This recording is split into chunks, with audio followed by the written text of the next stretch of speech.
para mabilis siyang kumulo, takpan natin. Para pag kumulo, lagyan na natin yung itong hibi at yung kalabasa. Ito. Antayin na natin kumulo guys, para ilagay na natin ito. Ha? Ayan guys, ilagay na natin yung... Ano papa, naka-live yung nakita ako. Ilagay na natin yung hibi o yung hipo na maliit.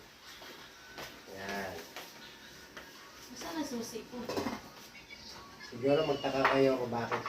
Papa, konti lang sa baw mo ha. Yung pinapost ko puro laswa kasi sila ginahilig magluto ng may sabaw dito sa bahay. Kaya pag nauwi ako dito, maglalaswa ako tapos napiprito na lang kung ano ipapart niya. Tapos mamaya magprito ako guys ng itong manok. So fried chicken guys.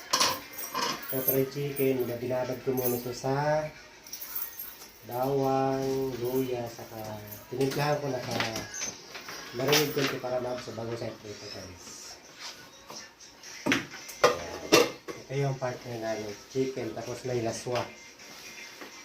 Kailangan natin siyang kumulo at pag lumambot na yun,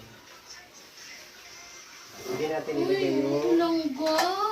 hindi natin ilagay yung kalabasa. Nasa muna natin. Ay, bakit naman? Ano ka langga? Ba't ikaw langga?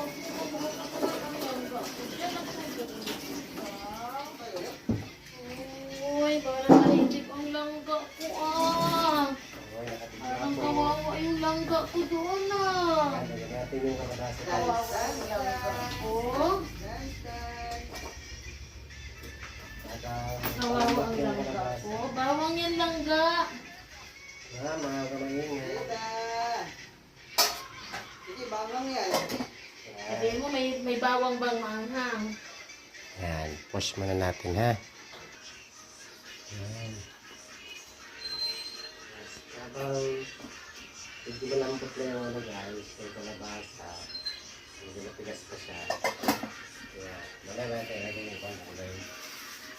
Ito guys, hindi siya wala ako ng prito, depende sa inyo. Kasi may mga tira-tirang prito sa lusa rin. Gawin ko dito, tanggalan ko lang ng tinik at ihala ko dun sa laswa para patagdig lasa na rin. Kasi dito sa bahay, pag may mga lagyan sa red,